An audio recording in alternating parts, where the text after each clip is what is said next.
Hello! I know I've been mostly off the radar, but I thought I'd make a little video. And by little, I mean probably long. I'm not very good with short stories, as Marcus has said. But I wanted to let everyone know what was going on with everything involving projects. Not my life, because pretty much this is all I'm doing with my life right now. And other than D&D on Sundays, which we've been recording, we've been filming our D&D sessions because we want to turn them into animated, I guess, programming, like a little mini flash animation series of our D&D adventures, and all the shit talking that happens in between with like little mini pocket scenarios when we go a little left field. And but yeah, we haven't been able to even closely go near anything like that for a while. As most people know, or maybe they don't, I don't know. I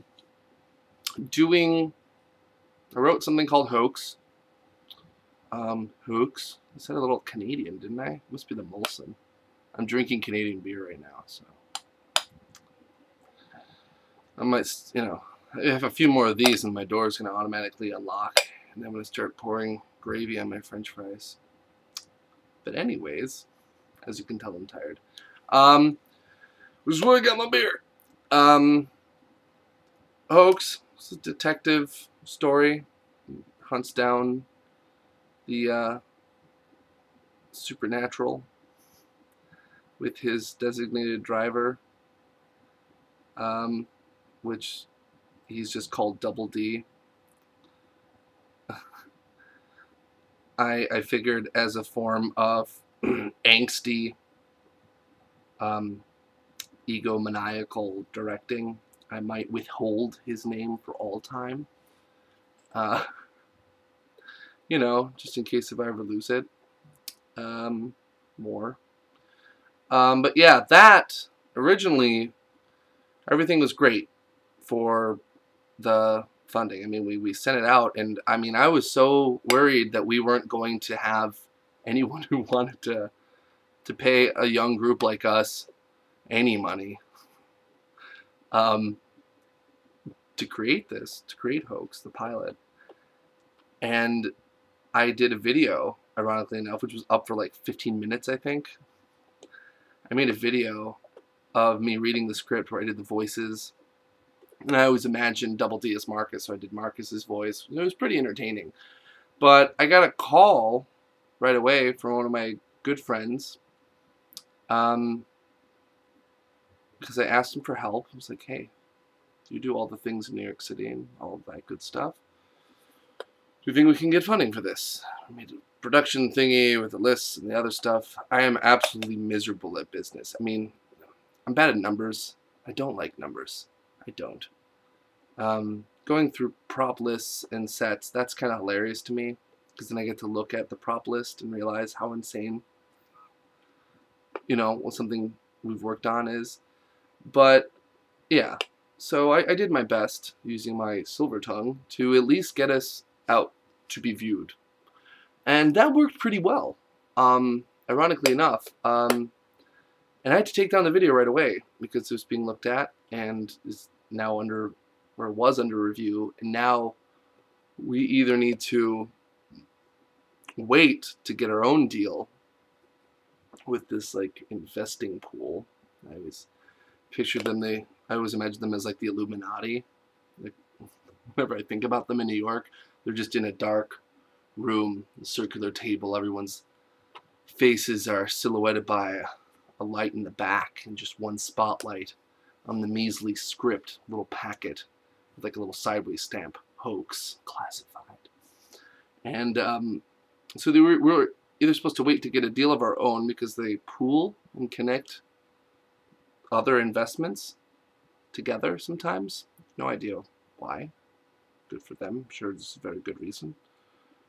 And or we raise $20,000 ourselves for the $200,000 that after Hoax, see Hoax, I pictured a small production, right? Something hilarious, but something that we'd all work on. And I thought it was mostly going to be like, all right, Buffalo's got enough people. Buffalo's got amazing talent. And I got worried, of course, on, you know, there's one thing to work with one group of talented people, but Buffalo sometimes has a history of when you bring talented groups together, especially in filmmaking, I've noticed, it can get a little... I almost feel like a noose going around my neck as I'm saying this, so I have to pick the right words. But it can get a little...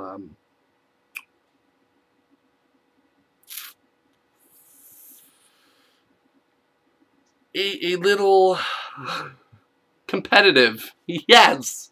Neutral word. Yes. Woof. Oof. Anyways, it can get a little competitive. So I was worried. But then after we went to the best of the best, you know, the people that know what they're doing, they've done it for years, they've done it very, very well. It's like, help us review what these costs are going to be and what would it cost for you guys to be a part of it. And we broke everything down, and it became about $200,000. And that's normal, apparently, for a pilot. As a broke writer, I almost felt bad about making it. I was like, that money could go to something else. And then I remembered how much Avatar cost. And now I don't feel so bad, because with Hoax, I want to donate money in the places that we film, like the locations, you know, historical sites, and that episode generate money whenever it plays, or so on and so forth. You know, you get the idea of the places. So we'd be doing good for Buffalo, and it would be a great show. Plus, it greases up the wheels on making things run smoother back and forth. At least that's what I'm hoping, because legal and all sorts of other things that I've never really wanted to be a part of are real. And so I have to take a really good look at it as best as I can and go, what can I prepare for, to have some idea of what might be coming our way at 1,000 miles per hour on our dinky little boat that we just scrapped together called Journey to the Best Productions. That's our company. It's 4 fucking people in an apartment. You know, it's great. I love it. There was someone asked me once, it's like, oh, so where's your office? I'm like, it's actually an apartment. Well, you know, it's really good. It's top notch. So, there's that. And we still have to wait to hear back. This week, actually, no, what am I talking about? In 2 days, we have the photo shoot for Assassin's Bleed, something else I wrote. It's a fan film for the Assassin's Creed series, which is my favorite video game series of all time. I'm not a huge gamer. I do play a lot of, not constantly play a lot of video games, and I haven't played video games in a while, thanks to all of this.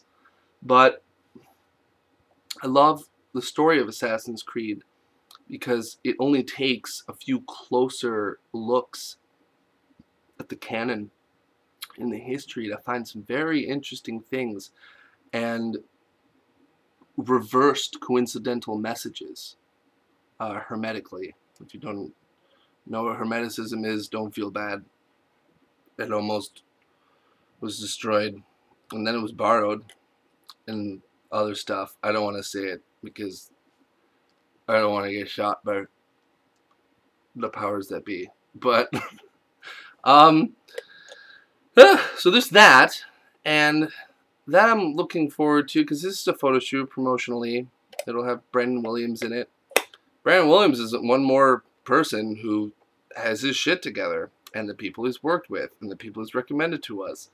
And so we're doing our best to offer forward good ideas, but be realistic and take criticism. Just because we're the ones that came forward with the idea doesn't mean that we get the say and people should be tiptoeing. Which is a popular idea here in Buffalo, is to tiptoe around the people who can say fuck you or not. I would rather have someone tell me I'm wrong, and to my face, and specifically why, so I could improve. But most of the time, people do that a little angrily and not to my face. And the people that we found will say it. I love it. I've been challenged now. I feel a little bit more secure because I feel like I can talk to people that are going to be straight with me, as opposed to doing that weird thing that I've noticed in Buffalo sometimes, and I'm sure it's like that in a lot of other places where people get threatened or wary of you because you're doing something similar in their field. And so, you know, there's like this kind of spy versus spy feel when I talk to people online about filmmaking, when there are people here in Buffalo, and it's, you know, a lot of smiles with like daggers in their teeth and stuff like that.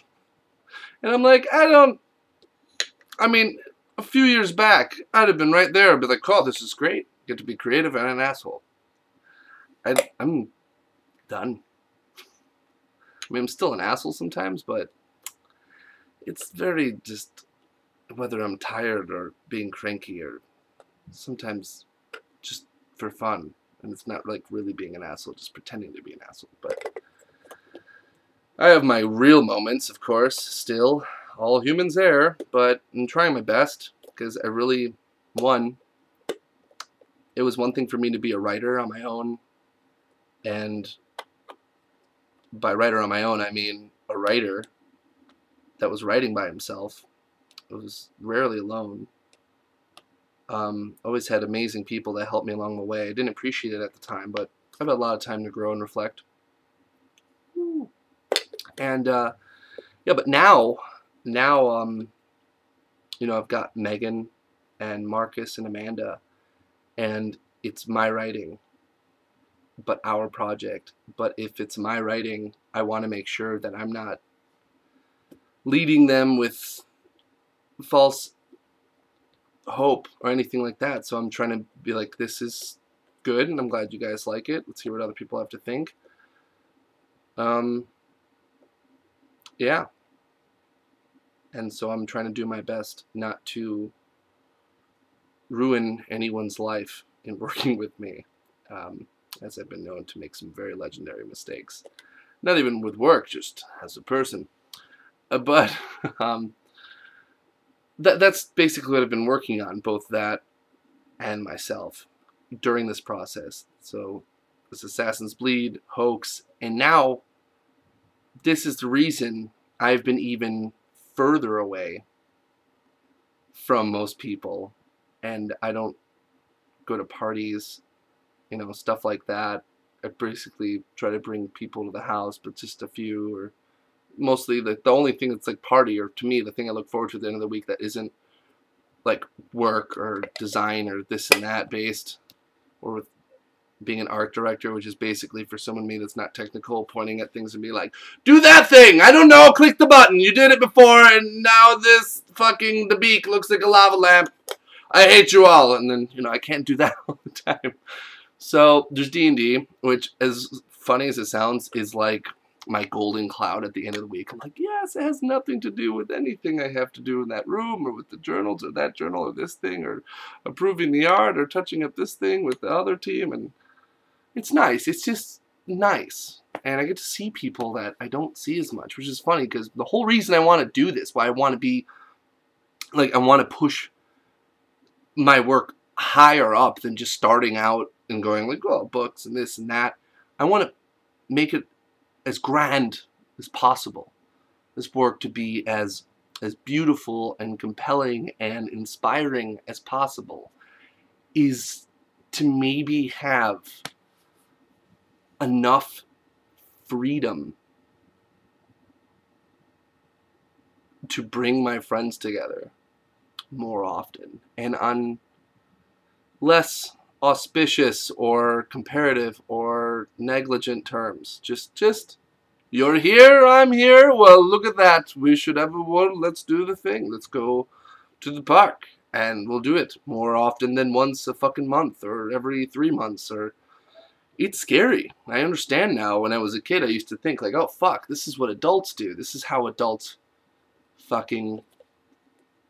I don't want to do that. I don't want to become this cranky asshole or this uptight thing or become so lachrymose with my life that I have to fucking dig into politics or religion or, you know, all of these companies and news articles, and then instead of identifying what's really the issue with the very legitimate stories, sometimes you have to read between the lines, of course, but instead of finding the real issue, you pour a lot of yourself into what isn't something that has ever been solved by anger, ever. If you don't believe me, you can look at history. Oh, you don't believe me because history was written by the victor? Well, that's another point in my favor. Don't be so fucking angry when you're thinking about the solution, or you're gonna go not as far as you think. But anyways, on top of that, on those projects, I now have MuseX. MuseX is, and this is the real reason I've been cracking down as hard as I can, and I feel very stretched thin, and I'm glad that, you know, if Megan and Amanda and Marcus weren't here, I wouldn't be doing this, and if they weren't as strong as they are, I don't think I could have kept up, or believed, or been very clear on what it is I was doing, as opposed to, you know, the darker thoughts that creep forward when you're a little vulnerable and go like, maybe it's all just bullshit. But actually, doing MuseX is kind of scary, because MuseX is a story about a very large world and involves characters that are based on real people, real musicians. And the reason I made the world so big is because I don't know every musician, and I don't think I could ever do justice on so many different backstories, and I don't want to do some stories with more, you know, volume, but detail and you know, beauty and a real. When I create characters, I think about them like real people. Like, for me, my philosophy is it's very hard to even prove, if at all, which to me there isn't a way to prove that we even exist. You can't prove it. In this moment right now, I'm staring at a camera eye.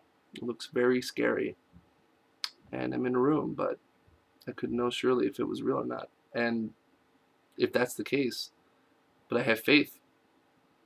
You know, I give purpose to the moments I have, whether anything is real or not. I want, and I give value to it. I decide.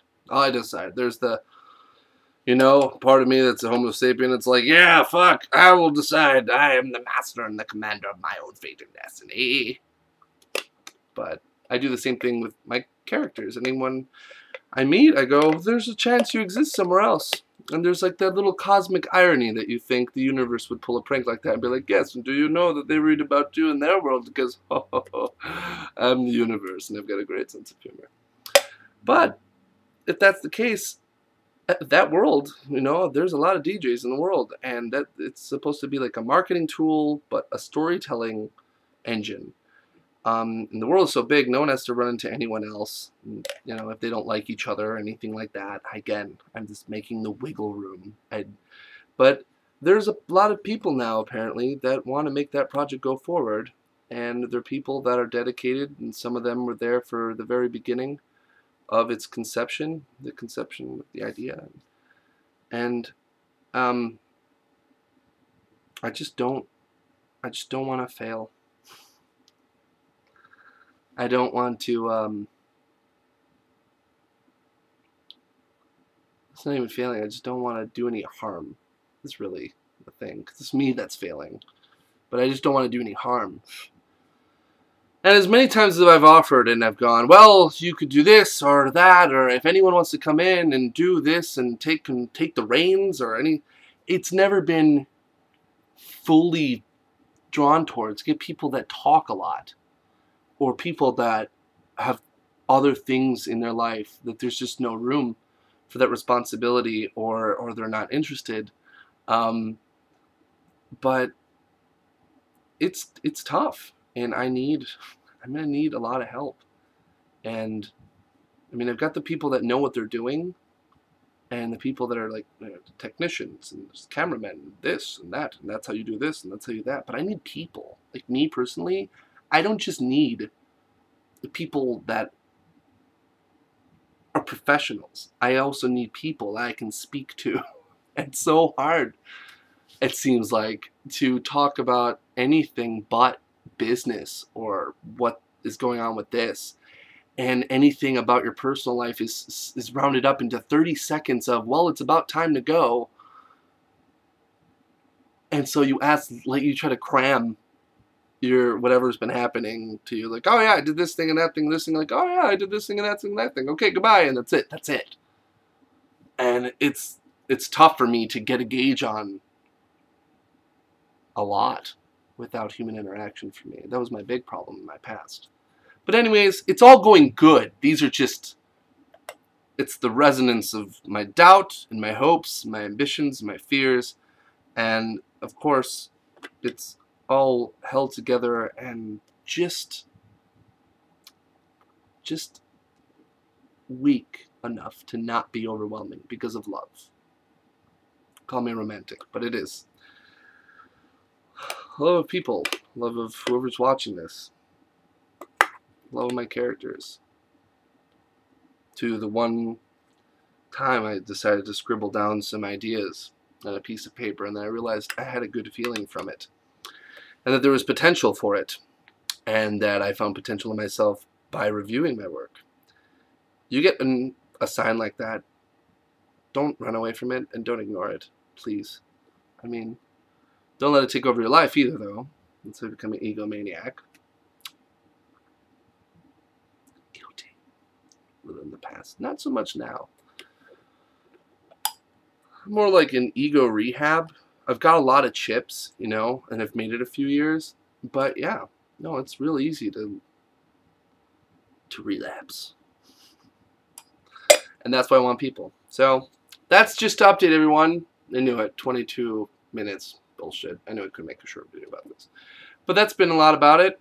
I just wanted to mention projects and stuff. There's other reasons, familial and otherwise, that have kept me away from the world. But that's not really something you're just supposed to throw up on for the rest of the world to see. At least, in my opinion. Alright, everyone. That's it. For anyone that made it to the end of this, good for you. And if anyone has ideas or anything like that, you just let me know.